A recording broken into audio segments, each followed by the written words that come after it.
शुरू होती है और समुद्र के बीच में एक जबरदस्त भूकंप समुद्र के नीचे इतनी ताकत से झटका देता है कि जमीन में दरार बन जाती है और उससे चमकती हुई नीली रोशनी निकलने लगती है। इसके ऊपर पानी की सतह पर एक कपल एक दूसरे के साथ समय बिता रहे होते हैं। तभी लड़का अपनी गर्लफ्रेंड को शादी के लिए प्रपोज करता है। लड़की कुछ जवाब दे पाती उससे पहले ही अचानक कोई चीज लड़के को पानी के अंदर खींच लेती है। लड़की हैरान होकर इधर उधर देखने लगती है और तभी लड़के की लाश पानी की सतह पर तैरने लगती है। लड़की घबराकर चिल्लाने लगती है, लेकिन तभी एक अजीब समुद्री जोम्बी सामने आता है और वो तुरंत लड़की को भी खल्लास कर देता है। इसी बीच हंटर और उसका दोस्त रे और रे की भांजी जेड़ा मछली पकड़ते हुए मस्ती कर रहे होते हैं। तभी वे दूर एक नाव में आग लगती देखते हैं। वे तुरंत मदद के लिए वहां पहुंचते हैं और हंटर आग बुझाने में मदद करता है। दरअसल वो आग उस नाव के लोगों के पटाखे जलाने की वजह से लगी थी जिन्हें हंटर जब्त कर लेता है, क्योंकि वो एक लोकल सुपरवाइजर था। साथ ही वो नाव पर मौजूद लोगों को शराब पीकर नाव चलाने के लिए भी डांटता है, लेकिन लेन नाम का एक आदमी उससे बहस करता है। इसी बीच एक चट्टान के ऊपर एक अनजान आदमी दूरबीन से नीली रोशनी देख रहा था। इसके दूसरी तरफ हंटर का ग्रुप दोबारा से मछली पकड़ने लगता है। तभी रे के जाल में कुछ भारी चीज फंसती है और कड़ी मेहनत के बाद वे उसे खींचकर बाहर निकालते हैं। तभी वे देखते हैं कि ये किसी इंसान की लाश है जिसका शरीर पूरी तरह से नीला हो चुका है। जेड़ा पानी के अंदर कैमरा डालकर जांच करती है तो उन्हें समुद्र की गहराई में नीली रोशनी दिखाई देती है, जो कि बहुत ही अजीब बात थी। हंटर तुरंत रेडियो से पुलिस को इसकी जानकारी देता है और रे लाश को कपड़े से ढक देता है, लेकिन जब जेड़ा वापस मुड़ती है तो वो देखती है कि लाश गायब हो गई है। तभी वो लाश जोम्बी बन जाता है और जेड़ा पर हमला करके उसे काफी जख्मी कर देता है। तभी हंटर एक खंजर लेकर उसे मारता है, लेकिन जोम्बी होने के कारण उसके घाव जल्दी भर जाते हैं और वो फिर से जिंदा हो जाता है। इसलिए वे दोनों मिलकर जोम्बी को समुद्र में धकेल देते हैं। तभी शहर में हंटर की पत्नी केंजी और उसकी बेटी सैम को दिखाया जाता है, जिन्हें हंटर का कॉल आता है। हंटर केंजी से कहता है कि वो जेड़ा की मदद करें क्योंकि वो डॉक्टर थी। केंजी तुरंत अपने पति से मिलने निकलती है, जबकि सैम अपने दोस्तों के साथ कॉन्सर्ट के लिए रुक जाती है। वहाँ सैम की मुलाकात डैग नाम के सिंगर से होती है और दोनों में दोस्ती हो जाती है। उधर केंजी और रे एम्बुलेंस से जेड़ा को अस्पताल लेकर पहुँचते हैं, जहाँ डॉक्टर उसका इलाज करते हैं। रे भी जेड़ा के साथ ही रहता है। इसी दौरान हंटर पुलिस ऑफिसर अकोनी से मिलता है और दोनों मिलकर इस अजीब घटना की जांच करने का फैसला करते हैं। वे हंटर की नाव में बैठकर समुद्र की ओर जाते हैं, जहां पर वे फिर उसी नीली रोशनी को देखते हैं। हंटर फिर से कैमरा पानी में डालता है और वहां एक जहाज का मलबा देखता है जिसमें एक दरार से नीली रोशनी निकल रही थी।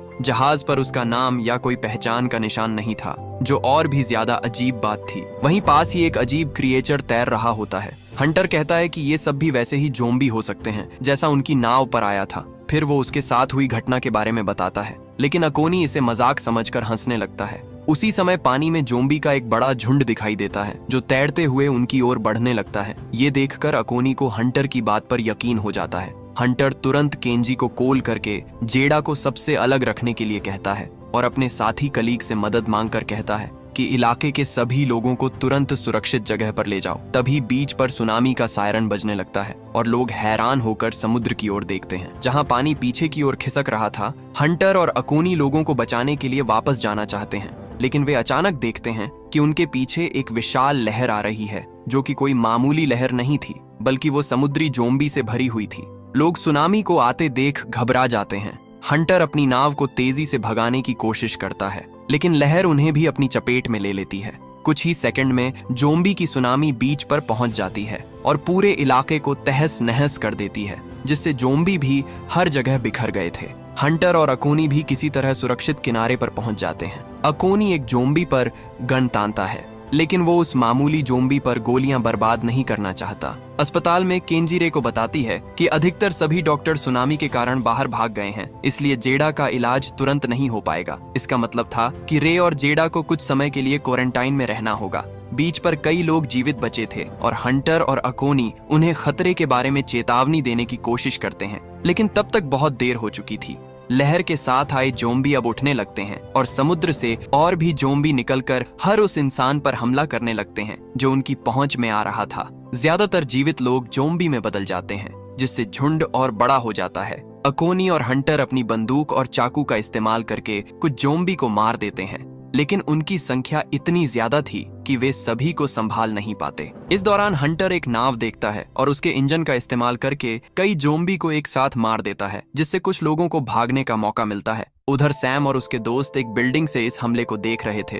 वे अपने पेरेंट्स को कॉल करने की कोशिश करते हैं, लेकिन सभी घबराहट में इतने व्यस्त होते हैं कि कोई फोन नहीं उठाता। अस्पताल में जेडा होश में आती है और वो तुरंत जोम्बी बनकर जागती है और रे पर हमला करने की कोशिश करती है। तभी एक डॉक्टर कमरे में आता है और जेडा उसकी ओर कूदकर उसे काट लेती है। रे इस मौके का फायदा उठाकर कमरे से बाहर भाग जाता है। बीच पर अकोनी एक जोम्बी को छतरी से मार देता है, लेकिन जितने जोम्बी वे मारते हैं उनकी संख्या उतनी ही बढ़ती जाती है। घायल जोम्बी भी हिलडुल कर वापस जिंदा हो रहे थे, इसलिए अकोनी और हंटर वहां से भागने और मदद लाने का फैसला करते हैं। जब वे गाड़ी में बैठते हैं तो अचानक पीछे की सीट पर ब्लेन और उसकी गर्लफ्रेंड को देखकर चिल्ला उठते हैं। ब्लेन वही होता है जो उस आग वाली नाव पर था और ये लोग गाड़ी में छिपे हुए थे। हंटर और अकोनी उनकी मदद करने के लिए राजी हो जाते हैं और ट्रक तेजी से चल पड़ता है। इस बीच दूरबीन वाला रहस्यमय आदमी बीच पर पहुंचता है और अपने हाथ में लोहे की रोड लेकर एक जोम्बी के पास जाता है। अस्पताल में केंजी एक कमरे से बाहर निकलती है और ये देखकर हैरान हो जाती है कि जेडा ने पूरे स्टाफ को मार डाला है। जेडा केंजी का पीछा करने लगती है। जब केंजी भागते हुए कॉरिडोर में पहुंचती है तो रे उसे खींचकर एक कमरे में ले जाता है और दरवाजा बंद कर देता है, लेकिन बाकी स्टाफ भी जोम्बी बन चुका था और वे सब मिलकर जेडा के साथ दरवाजा तोड़ने लगते हैं। आखिरकार वे अंदर घुस जाते हैं, इसीलिए रे और केंजी को फिर से भागना पड़ता है। वे भागते हुए अस्पताल के दूसरे हिस्से में पहुंचते हैं, जहां उन्हें एक जोम्बी व्हील चेयर पर बैठा हुआ दिखता है। वहीं दूसरी तरफ जेडा उनका पीछा करते हुए अभी भी उनके पीछे लगी थी। रे और केंजी को लगातार भागते रहना पड़ता है और वे किसी तरह भागने का रास्ता खोज लेते हैं। कुछ देर बाद अकोनी और बाकी लोग पुलिस स्टेशन पहुंचते हैं, लेकिन जैसे ही वे और जोम्बी को उनकी ओर आते देखते हैं, सभी तेजी से अंदर भागते हैं। ब्लेन पर जोम्बी लगभग हमला कर ही देता है, इसलिए वो अपनी गर्लफ्रेंड को झुंड की ओर धमका देकर उसे चारा बना देता है और खुद बाकी लोगों के साथ अंदर आ जाता है। जब जोम्बी खिड़कियों को तोड़ने की कोशिश करते हैं, हंटर ब्लेन को उसकी हरकत के लिए डांटता है। इस पर ब्लेन गुस्से में आकर एक पुलिस ऑफिसर की गन छीन लेता है। वो हथियारों के गोदाम से हथियार मांगता है, लेकिन जब बाकी लोग इनकार करते हैं तो ब्लेन गुस्से में आकर एक ऑफिसर को गोली मार देता है। इसके बाद वो अलमारी की ओर भागता है, लेकिन हंटर उसे फौरन पकड़कर बेहोश कर देता है। उधर सैम और उसके दोस्त बिल्डिंग से बाहर निकलकर सड़कों पर भागते हैं। वे एक जोम्बी को हटाने की कोशिश करते हैं और झुंड का ध्यान एक दूसरे दौड़ते हुए ग्रुप पर चला जाता है। कुछ दूर आगे जाकर सैम का ग्रुप एक मार्केट में छिपने की कोशिश करता है,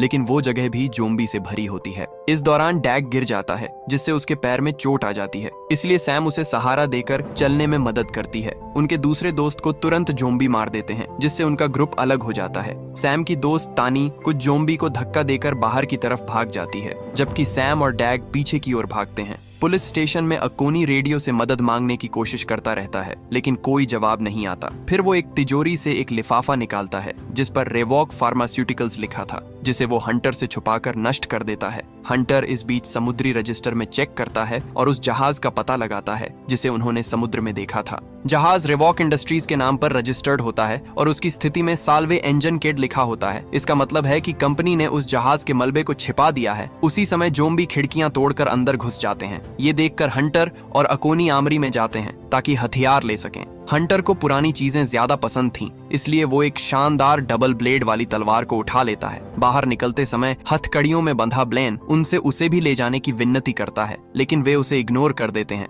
पुलिस शील्ड का इस्तेमाल करते हुए दोनों दरवाजे पर खड़े जोम्बी को हटाते हैं। अकोनी पास के जोम्बी को शूट करता है, जबकि हंटर बजूका का इस्तेमाल करके सड़क से आ रहे जोम्बी को उड़ा देता है। दुर्भाग्य से जोम्बी अभी भी हरकत में होते हैं और हालात तब और खराब हो जाते हैं जब दूसरी जोम्बी की सुनामी आने लगती है। दोनों ट्रक में बैठकर भाग जाते हैं और जंगल के रास्ते ड्राइव करते हुए एक अल्फा जोम्बी से टकराते हैं। वे ट्रक से उसे कुचल देते हैं, लेकिन इससे अल्फा जोम्बी को कुछ भी नहीं होता। उधर सैम और डैग पार्किंग लॉट तक पहुंचते हैं और उसकी गाड़ी को ढूंढ लेते हैं, जिसमें उसका एक बैंड मेंबर आराम से बैठा होता है। उसने पूरे समय हेडफोन लगाए हुए थे और उसे कुछ पता नहीं होता। वो गाड़ी का दरवाजा खोलता है और फिर हीरो बनने की कोशिश करता है, लेकिन इतने सारे जोम्बी से नहीं लड़ पाता और जल्दी ही फोकट में मारा जाता है। सैम और डैग वैन के दरवाजे बंद करके बचने की कोशिश करते हैं, लेकिन गाड़ी स्टार्ट नहीं होती। इस बीच तानी किसी तरह शहर से बाहर निकल जाती है और जंगल में जोम्बी से बचते हुए भागती है। उसे दूर एक घर दिखता है और वो जल्दी से उसके गेट तक पहुंचती है। मार्टी, जो पहले दिखाया गया रहस्यमय आदमी है, वो अंदर से सुरक्षा कैमरों पर तानी को देखता है। उसने एक जोम्बी को पकड़कर बेसमेंट में रखा हुआ था ताकि उस पर एक्सपेरिमेंट कर सके। मार्टी ये कंफर्म करने के लिए कि उसे जोम्बी ने काटा है या नहीं, उसे अपनी गर्दन के पीछे दिखाने को कहता है। जब वो देखता है कि तानी ठीक है तो वो गेट खोल देता है। तानी जोम्बी के पहुंचने से ठीक पहले पहले अंदर आ जाती है। लेकिन अब जोम्बी का झुंड गेट के सामने इंतजार कर रहा होता है। तानी मार्टी का रेडियो उधार लेती है और अपने पिता अकोनी को कॉल करती है। वो वादा करती है कि वो मार्टी के साथ घर के अंदर रहेगी और अकोनी से सैम को मार्केट से बचाकर लाने की गुजारिश करती है। इधर पुलिस स्टेशन में ब्लेन किसी तरह मरे हुए ऑफिसर से चाबियां हासिल करता है और खुद को आजाद कर लेता है। जब वो बाहर जाने की कोशिश करता है तो दरवाजे पर उसकी जोम्बी गर्लफ्रेंड होती है जो उस पर झपटती है और उसे काट कर अपना बदला ले लेती है। पार्किंग लॉट में डैग सैम से कहता है कि वो उसकी रफ्तार धीमी कर रहा है और उसे कहता है कि वो उसे यहीं छोड़कर चली जाए। फिर वो गाड़ी की खिड़की से बाहर निकलता है और छत पर चढ़कर जोम्बी का ध्यान भटकाने के लिए अपने गिटार पर गाना गाने लगता है।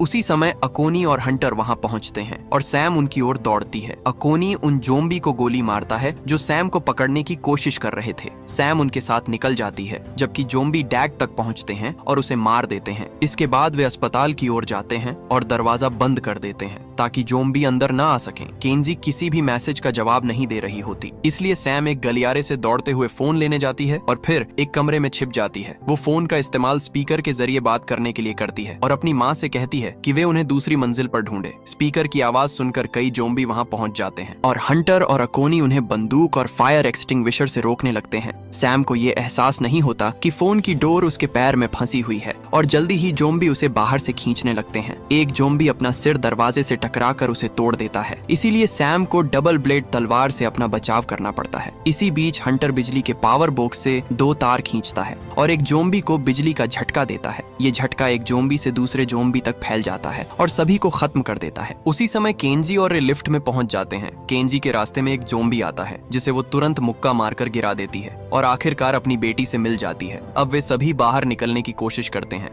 तभी केंजी नोटिस करती है कि सुनामी के साथ आए जोम्बी उन जोम्बी से अलग दिख रहे हैं जो काटने से बने थे, जिससे वो सोचते हैं कि शायद ये जोम्बी एक्सपेरिमेंट से बने हुए हैं। फिर ये लोग किसी तरह जोम्बी को मारते काटते हुए गाड़ी में बैठकर वहां से निकल जाते हैं। थोड़ी देर बाद वे मार्टी के घर पहुंचते हैं और तानी अपने पिता अकोनी से मिलती है। तानी देखती है कि अकोनी को चोट लगी है, लेकिन अकोनी सभी को भरोसा दिलाता है कि ये सिर्फ खरोंच है और उसे किसी ने नहीं काटा। जब सब अंदर आ जाते हैं तो अकोनी मार्टी का रेडियो इस्तेमाल करके मदद बुलाने की कोशिश करता है। मार्टी बताता है कि इस सब के शुरू होने के बाद से वो किसी से संपर्क नहीं कर पाया है। तानी कहती है कि 2 सुनामी हो चुकी हैं और फिर भी कोई इस जगह की जांच करने नहीं आया, जिसका मतलब ये हो सकता है कि इसमें किसी की कोई साजिश है। उसी समय बांधा हुआ जोम्बी अपनी जंजीरों से छूट जाता है और गुर्राने लगता है। अकोनी आवाज सुनता है और जांच करने के लिए प्रयोगशाला वाले कमरे में जाता है जहां उसे खाली बिस्तर मिलता है। अचानक जोम्बी उस पर हमला करता है और हाथापाई के दौरान वो अकोनी को काट लेता है। दर्द से चीखते हुए अकोनी जोम्बी को लात मारकर दूर कर देता है और जोम्बी के फर्नीचर से टकराने की आवाज बाकी लोगों को सतर्क कर देती है। जोम्बी आवाज सुनकर ऊपर चला जाता है जहां बाकी लोग उसे रोकने की कोशिश करते हैं। ये जोम्बी केंजी से लड़ने लगता है, लेकिन मार्टी तुरंत उसे अपने टेजर से मार देता है। रे अकोनी को ऊपर लेकर आता है और तानी उसकी चोट का इलाज करती है, जबकि हंटर टेजर को तलवार से जोड़कर उससे और ज्यादा असरदार हथियार बना देता है। अब वे लोग मार्टी को एक जोम्बी को छिपाने के लिए डांटते हैं, जिस पर मार्टी समझाता है कि वो उनकी कमजोरी का पता लगाने के लिए प्रयोग कर रहा था। वो कहता है कि इन जोम्बी के शरीर में एक प्रकार का लिक्विड भरा हुआ है जिसमें फास्फोरस है, जिससे समुद्र का पानी भी चमक रहा था, जिसके कारण वो जोम्बी सिर्फ बिजली के झटके से ही खत्म हो रहे थे। जिस पर हंटर बताता है कि उन्हें जोम्बी को वापस पानी में लाना होगा और वहां बिजली पहुंचा होगी ताकि उन्हें एक साथ खत्म किया जा सके।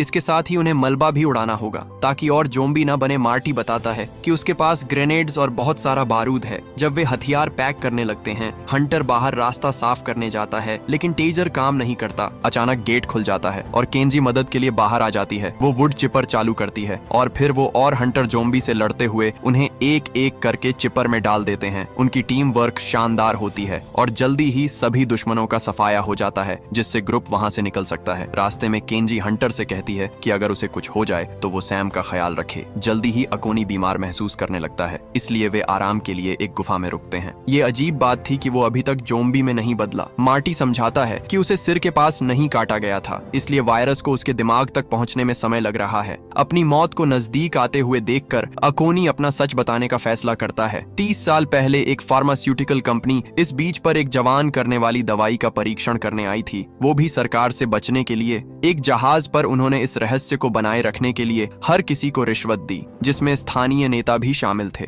अकोनी ने मदद करने के लिए हामी भरी क्योंकि उन्होंने उसकी बीमार पत्नी का इलाज करने का वादा किया था, लेकिन वो फिर भी नहीं बच सकी। हालांकि दवा इंसानों पर परीक्षण के लिए तैयार नहीं थी, जिससे इसके भयानक साइड इफेक्ट्स हुए। कंपनी ने मरीजों और स्टाफ को जहाज पर डालकर निकाल दिया और फिर इफेक्टेड लोगों के साथ जहाज को डुबो दिया। उन्होंने जहाज की नंबर प्लेट भी हटा दी क्योंकि उस पर कंपनी का लोगो था। केंजी को शक होता है कि ये साइड इफेक्ट्स नहीं थे, बल्कि कंपनी का उद्देश्य इंसानों को हथियार बनाना था। तभी जोम्बी वहां पहुंचकर हमला कर दे। हंटर आखिरकार टेजर ब्लेड को चालू करने में सफल हो जाता है और मार्टी की मदद से जोम्बी को मारना शुरू कर देता है, जबकि बाकी लोग भाग जाते हैं। रास्ते में तानी को अकोनी को पीछे छोड़ना पड़ता है क्योंकि वो आखिरकार मर जाता है, लेकिन वो उसके साथ में एक ग्रेनेड रख देती है। जब सभी जोम्बी मारे जाते हैं तो हंटर और मार्टी बाकी ग्रुप में शामिल हो जाते हैं और गुफा से बाहर निकल जाते हैं। बाहर निकलने से पहले तानी देखती है कि अकोनी जोम्बी के रूप में जागता है और अपनी आखिरी पलों में वो ग्रेनेड एक्टिवेट कर देता है। विस्फोट गुफा को ब्लॉक कर देता है और बाकी जोम्बी को उनका पीछा करने से रोक देता है। कुछ देर बाद सभी बीच पर पहुंचते हैं और योजना को अंजाम देने के लिए अलग अलग हो जाते हैं। मार्टी ये बताता है कि उसने अपने घर में कुछ बारूद छोड़ा था और अब रिमोट का इस्तेमाल करके उसे उड़ा देता है। इसके बाद रे, मार्टी और तानी सीफो को मलबे तक ले जाने के लिए एक नाव में निकलते हैं। मार्टी कनेक्शन सेट कर रहा होता है और तानी उसे जल्दी करने को कहती है क्योंकि जोम्बी उनकी तरफ तैर रहे होते हैं। हंटर कुछ तार लेकर पानी के छोटे तालाब तक खींचता है, जबकि केंजी और सैम पावर बॉक्स के पास सही समय का इंतजार करती है ताकि बिजली चालू कर सकें। फिर हंटर एक बाइक लेता है और तेज म्यूजिक बजाता है ताकि जोम्बी उसका पीछा करते हुए बीच तक पहुंच जाए। इसी दौरान मार्टी पानी में कूदकर टाइम बम इंस्टॉल करने की कोशिश करता है, लेकिन वो जोम्बी से घिर जाता है। रे उसे बचाने की कोशिश करता है, लेकिन तभी एक जोम्बी नाव पर आता है और रास्ता रोक देता है। जब तक तानी उस जोम्बी को धक्का देकर बाहर करती है, पर तब तक बहुत देर हो चुकी थी और मार्टी मारा जा चुका होता है। हंटर जब पानी तक पहुंचने वाला होता है, तभी उसकी बाइक रेत में फंस जाती है और उसे पैदल ही आगे बढ़ना पड़ता है। अचानक अल्फा जोम्बी उस पर हमला करता है और उसे जमीन पर गिरा देता है। ब्लेड में लगा टेजर फिर से खराब हो जाता है, इसलिए हंटर को बिना किसी हथियार के हाथों से ही लड़ना पड़ता है। अल्फा जोम्बी तुरंत उसका हथियार छीन लेता है और उसकी कलाई पकड़ लेता है, लेकिन वो उसे कुछ किक्स मारकर खुद को छुड़ा लेता है। केंजी ये सब देखती है और फंसे हुए बाइक को निकालने लगती है। म्यूजिक फिर से बजने लगता है और आखिरकार जोम्बी तालाब की तरफ बढ़ने लगते हैं। हंटर अल्फा जोम्बी से लड़ता रहता है और जब जोम्बी उसे गले से पकड़ लेता है तो हंटर इसका फायदा उठाकर छिपी हुई चाकू निकालता है और जोम्बी का हाथ काट देता है। नाव पर तानी जोम्बी को शूट करती रहती है, जो नाव पर चढ़ने की कोशिश कर रहे थे, लेकिन वे रुकने का नाम नहीं लेते। रे उसे लाइफ जैकेट देता है और कहता है कि वो यहाँ से बचकर निकल जाए और तानी पानी में कूद जाती है। अल्फा जोम्बी अभी भी हंटर से लड़ रहा होता है, लेकिन हंटर उसे किक मारकर ब्लेड को वापस उठा लेता है। इस बार टेजर काम करता है और वो जोम्बी का सिर काटकर उसे पानी में धकेल देता है। उसी समय सैम पावर बॉक्स चालू कर देती है और सभी जोम्बी को एक ही झटके में करंट से मार दिया जाता है। जैसे ही तानी समुद्र में दूर तक तैर कर जाती है तो रेडियो पर रे हंटर से विदा लेता है और बम को एक्टिवेट कर देता है। धमाके से एक बड़ा विस्फोट होता है जिसमें रे जोम्बी के साथ मारा जाता है। इससे एक बड़ी लहर उठती है जो बीच की तरफ बढ़ने लगती है और हंटर को वहां से भागना पड़ता है। रास्ते में उसे जोम्बी बन चुका ब्लेन मिलता है, जिसे वो ब्लेड से मारकर उसे मुक्ति दे देता है। फिर हंटर ठीक समय पर वहां से निकल जाता है और लहर किनारे से टकरा जाती है। हंटर केंजी और सैम से मिलता है, जो तानी को पानी से बाहर निकालने में मदद कर रहे होते हैं। इसके बाद हंटर और केंजी एक दूसरे को किस करते हैं और पूरा परिवार रेस्क्यू जहाज को दूर से आते हुए देखता है और इसी सीन के साथ ये कहानी यहीं पर खत्म हो जाती है।